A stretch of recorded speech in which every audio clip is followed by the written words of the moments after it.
You're listening to the Spark Radio Network, Internet radio like you've never heard before.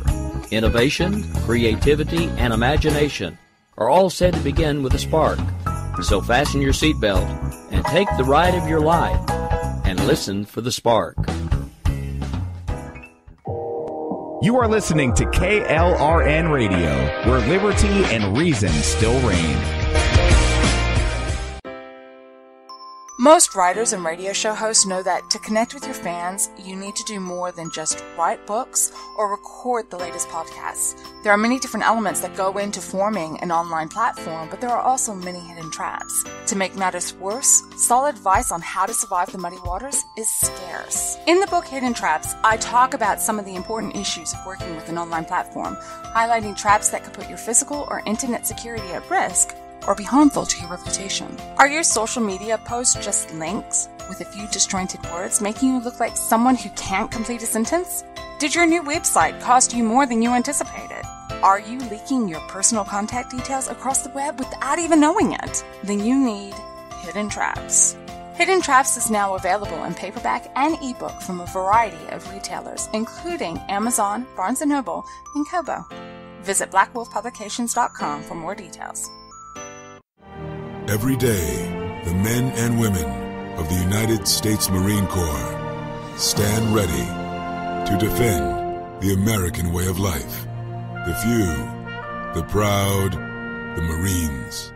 If you're 85 or younger, would you like peace of mind and comfort for your family? We're Final Expense Direct with an urgent message for you. The average funeral today costs over $8,000, but the most you'll get from government benefits is $255. How will your family pay the difference? We can help. Our senior plans start as low as just $1 a day and pay up to $30,000 for a funeral and other final expenses. Peace of mind is easy. There's no medical exam. You'll have lifetime coverage, and your plan can't be canceled as long as you pay your premiums. Call now for free information about our senior plans. Answer a few simple questions and receive approval right on the phone. Plus, call right now and we'll give you a discount prescription card for free. Call 800-553-8687. That's 800-553-8687. Again, 800-553-8687.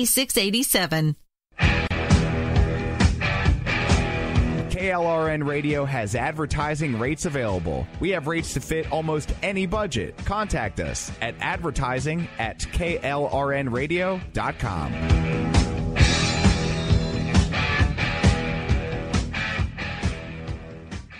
At St. Jude, a family never sees a bill at all. It's like the world has been lifted off of your shoulders.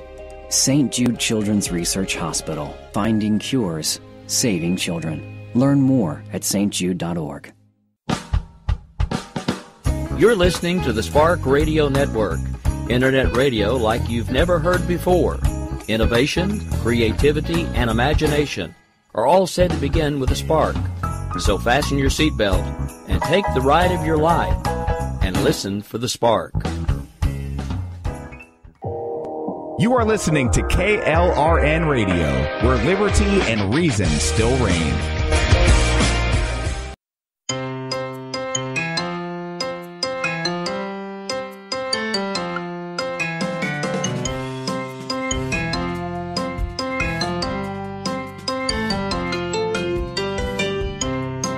The world around us is an amazing place, filled with beauty and with science.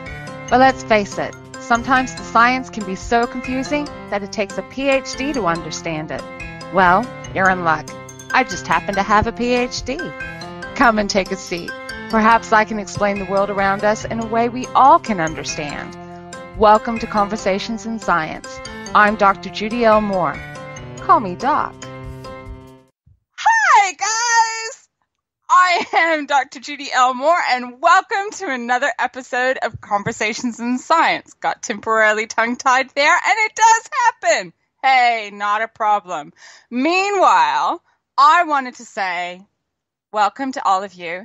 And sometimes science does take a little bit of a confusing turn. Well, for those of you who are new to the show, the way it works is that I try to explain science in the way we all can understand, but my little cohort and producer, Jessie, What's up, Doc? Hey, Jess. It's Jessie's job to make sure that I don't go too technobabble on you, and so you all can understand what it is I'm talking about. Right. Today is actually a very special day. Well, it's a day in some respects I wish I could forget. Today is September 4th. Jess, do you know what the significance is between September 4th? Well, given you're in New Zealand, I'd have to say earthquakes.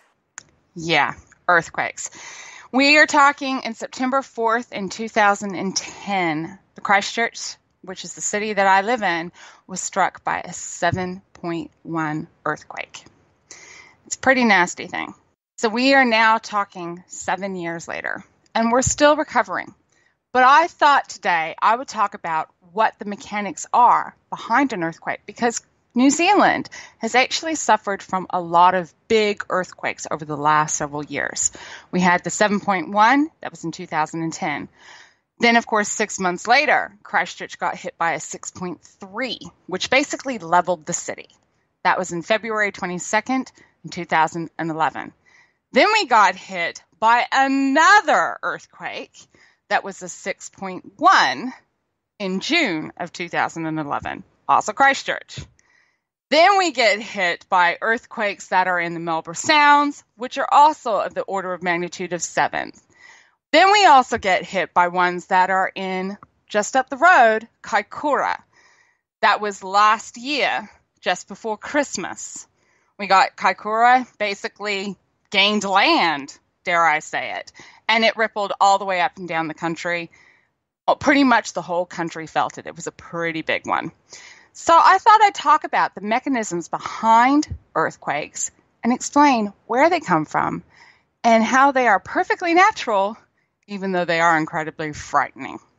So Jess, what is the first question that you can think of that people really don't understand about earthquakes? Well, I know an earthquake is when the earth kind of shake, rattles, and rolls, for lack of a term, but why do they happen, Doc? Well, the earth is actually made up of a bunch of different sections of land sitting on top of lava, or magma as it's also known. So basically we have a liquid core to our planet. So all of our crust of our earth is actually just sitting on top of liquid, and it's going to move. Let's face it, the whole earth is a living beast. But that land, the crust of the earth, is not a solid piece of crust. Let's think of it from the point of view of, I don't know, let's take little cracks of ice, okay? If you go out to a lake that has a surface of ice over the top of it, and when that ice starts to melt, it's going to crack in different ways, and each little sheet of ice is going to move in different directions with respect to each other. Yes? Yep, sounds about right, Doc. Okay, so the Earth's surface does exactly the same thing. There's little sheets of little land that's all connected, and believe it or not, the ocean sits on top of that, and then it all moves with respect to one another, and it's going to move in different directions. As a consequence, you're going to have different forces coming in place, and it's going to do different things every time. All right, Doc, so this is a lot less like the crust on my bread that's one big crust, and more like monkey bread where it pulls apart and you pull one piece and everything shifts. Yes, it's exactly a good analogy. Very good analogy, that one. So, okay, what I want you to do is I want you to think about some of the forces and some of the things that you can do. So if you were to put your hands to get flat against each other and sort of push your tips of your fingers together, and I want you to try to keep your fingers straight, but keep pushing together, you'll find that your fingers, you can't stop them. They're going to want to bend out of shape to accommodate the forces that you're adding. And that's what some of the tectonic plates on the Earth's surface do. They press against each other, and that's how we get mountains. You get this two pushing together, and it's pushing the land up. Wow. That's also how we get new islands as well. Wow, that's fascinating. Well, okay, Doc, so how do you explain why some islands disappear? Okay, well, sometimes instead of pushing against each other equally, what happens is you get the tectonic plates, one sitting slightly underneath the other one.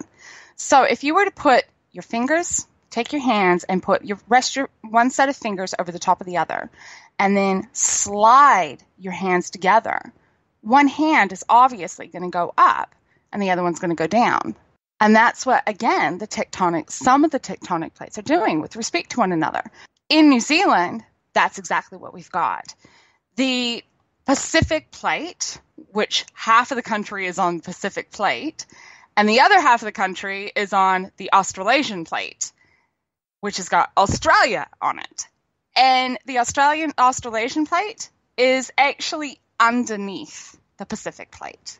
So as it's pushing against each other, Australia is going underneath New Zealand. I don't think they like to understand that, but that's basically what's happening. So we've got the whole of the west coast on the South Island is actually losing land, but the whole of the east coast on the South Island of New Zealand is gaining land. It's a really fun, interesting thing. And that's what happened in Kaikoura, is that things suddenly shifted and it gained land. We had a whole extra meter to 2 meters of land that wasn't there before because of the way the tectonic plates move. Wow. So it is a bit interesting when that happens. Maybe beachfront property isn't for me, Doc, because I'd like to know my land boundaries before I get there. Yeah, beachfront property is not for me for a variety of different reasons, but that's okay. So when an earthquake happens and everything starts shaking around, what? Okay, it's basically the plates shifting on the lava, right? Yeah, it's your plates and everything that's shifting around. And there's some other forces in place. One of the things that's interesting to think about it is there is a constant pressure between the tectonic plates. They are constantly pushing against each other.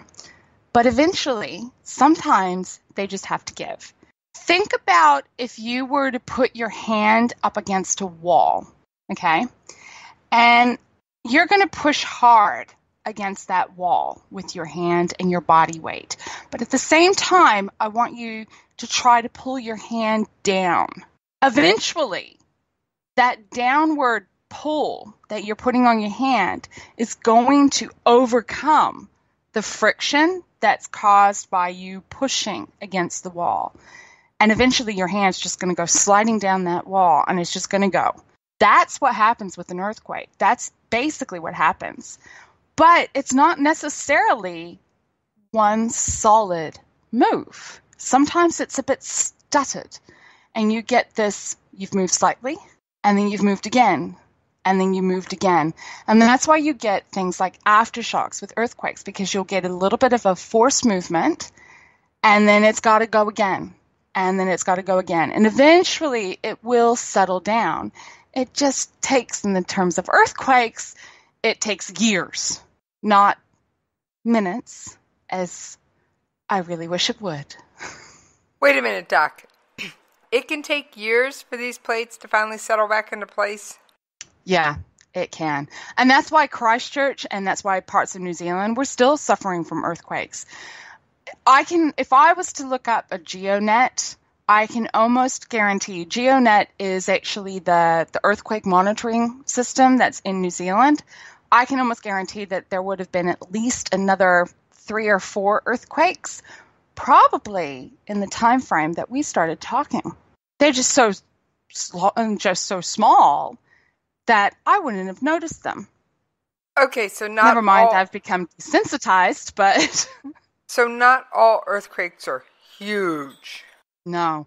And the earth is always moving. And that's the thing. When you're starting to talk about something that's of a magnitude 2, that can feel like a bus just went down the street. And it just happens to ripple. It hit the underground pipe system at the wrong angle, and you can feel it slightly shake. And that's probably closer to a 3, something that's of a magnitude 3. But when you start talking about a 4, yeah, your drapes will move quite nicely, quite happily. When you're talking about a 5, not just your drapes will be moving, but pictures and everything else will be quite happily moving. And if you're not used to them, you are probably diving under the table going, what's going on? If you're used to living with them, you're more of, do I need to move? Is this going to get bigger? Do I need to worry about this or not?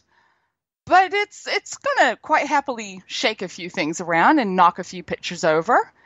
A 6, yeah, your heart's going to start racing, and dare I say it, you're going to want to move. You're going to want to cover yourself because things are going to fall off that bookshelf quite happily and possibly on top of my head, which is not where I want to be. And I don't want to ever go through a 7 again. Please, no.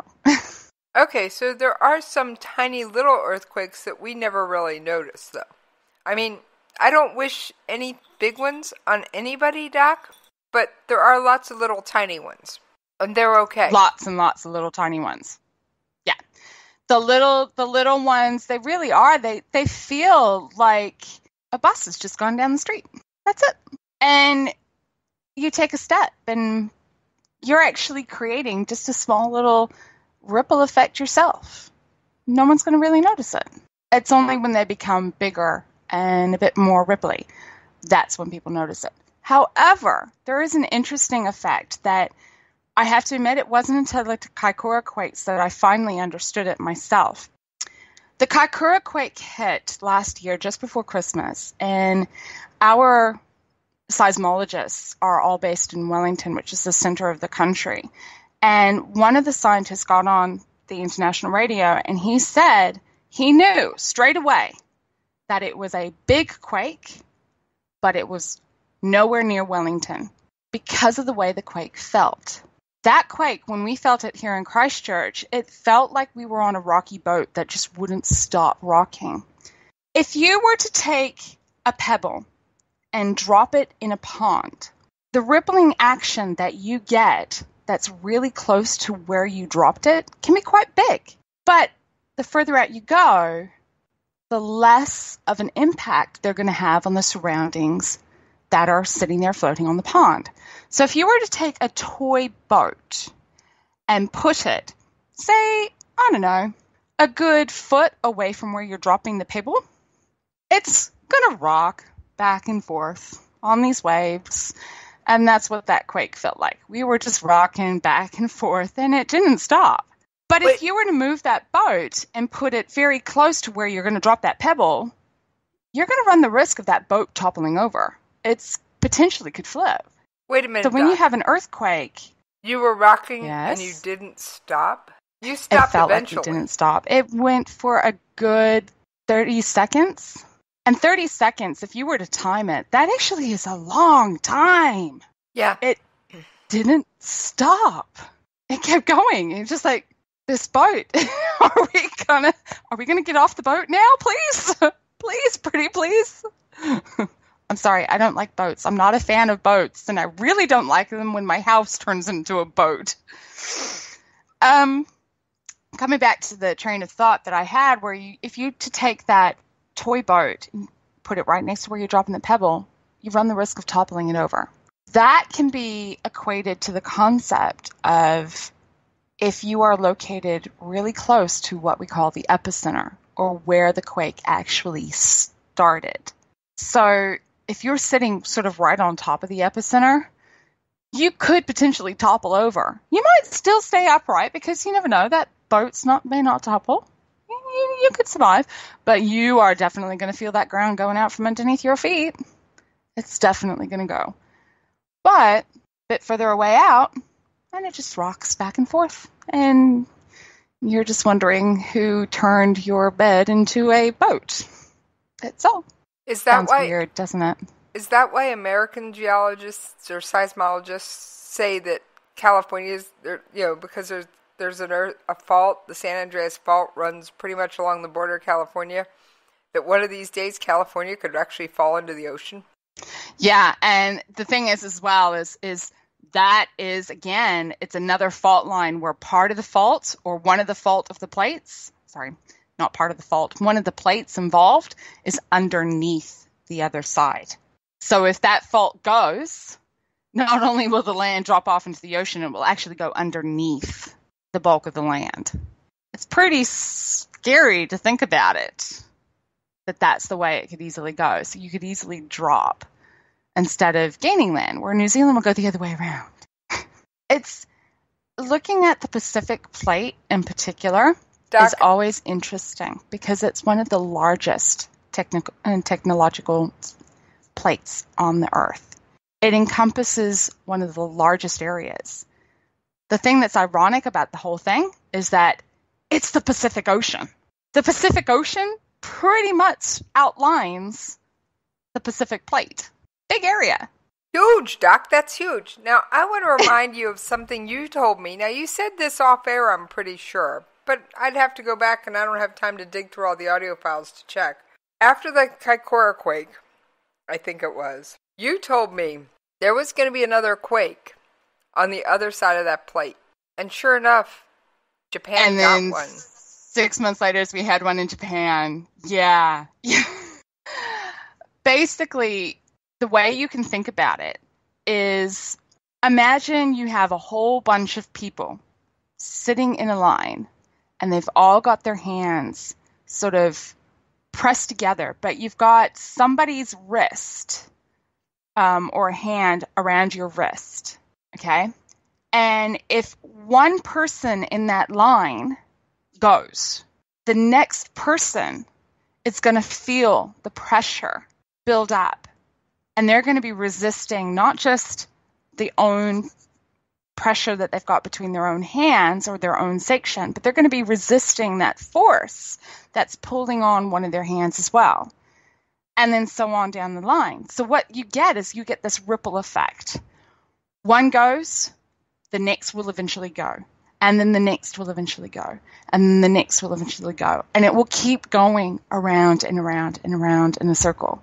It sounds quite scary from that perspective, because New Zealand gets the earthquake, then Japan's going to get it. Then California is going to get it. And then it's going to eventually come back to New Zealand, and New Zealand's going to get another one. And then Japan's going to get another one. And then California, and then so on and so on. And it's just going to keep going around and around and around in a circle.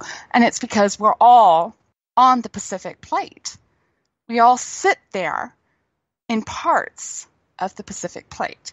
Okay. It's scary. Another question for you, Doc.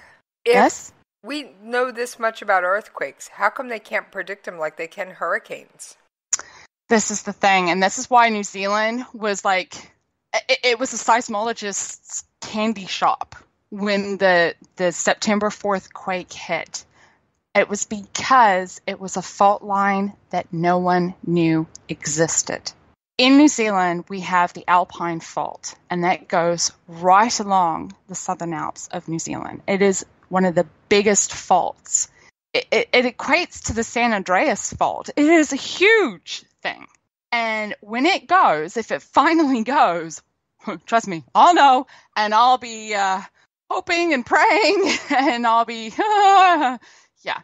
But there are other little tiny faults and other little sections that happen. It's a bit like a braided river, actually. You'll have the main delta that's associated with that river, but you might have little fingers that go off in little directions.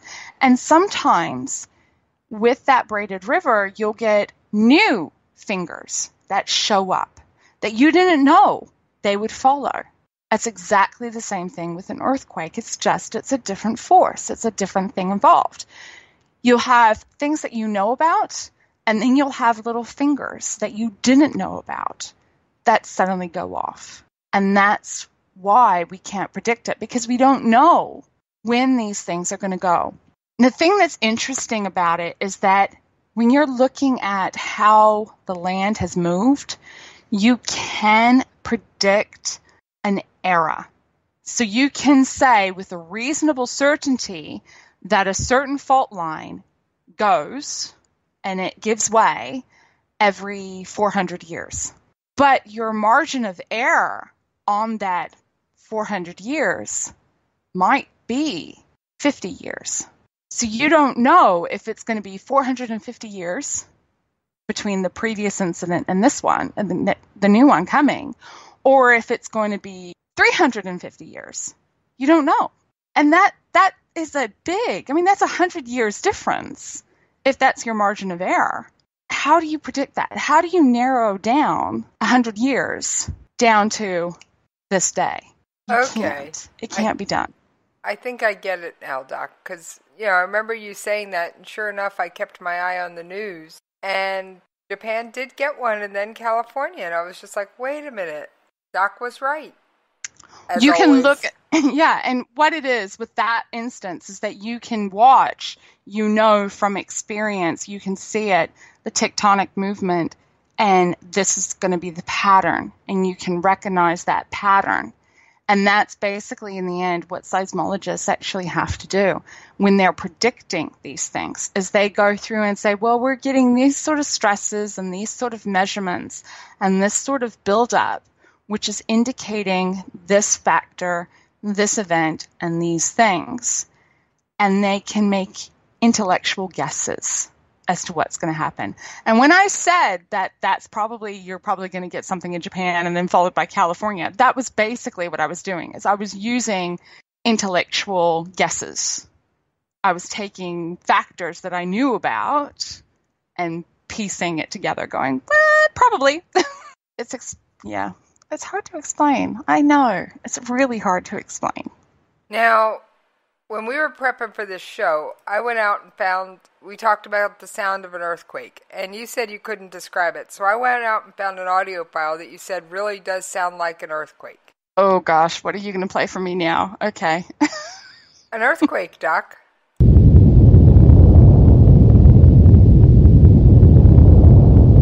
Yeah, it's hard to explain that sound, isn't it?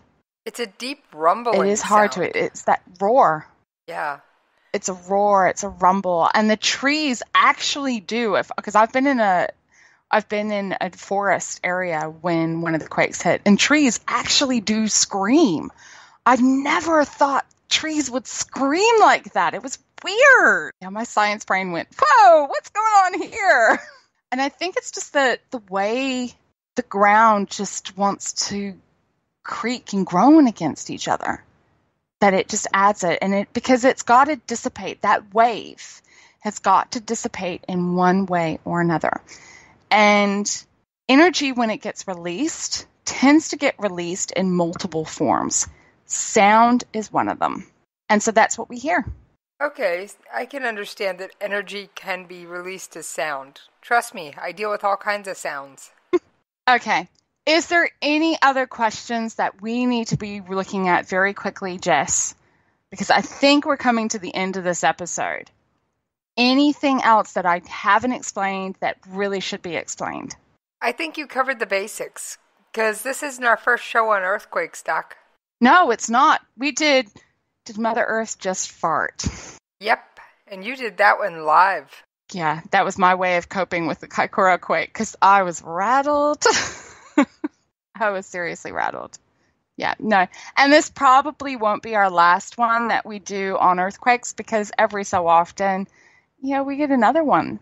And I've got to explain those forces just so I can survive and keep my mental capacity going. Well, okay, I'm always Jess. here for you, Doc. Okay, Jess. So if there are no other questions, I think I'll call this one done. Well, that brings us to an end of another Conversations in Science. If you have any questions about science and about some of the world around us, feel free to drop me a line. I'm on Twitter, and you can find me at Judy L Mohr, or you can look me up on Facebook, Judy L Mohr, or you can drop me a line on my personal website, judylmohr.com. I think you're seeing the pattern here. Then, of course, if you are interested in some of the other projects I do, which is the writing and editing, feel free to check me out on blackwolfeditorial.com. But then, of course, don't forget, if you are wanting more information about the science, you can also contact us at the station with the email of science@klrnradio.com. Then, of course, there's my cohort that keeps going through and popping up. You mean me, Doc? Well, for anybody who wants to track me down, you can find me on Twitter at Jessie's POV. And you can also drop me a line at the station at Jessie's POV at KLRNradio.com. Bye, guys. Bye.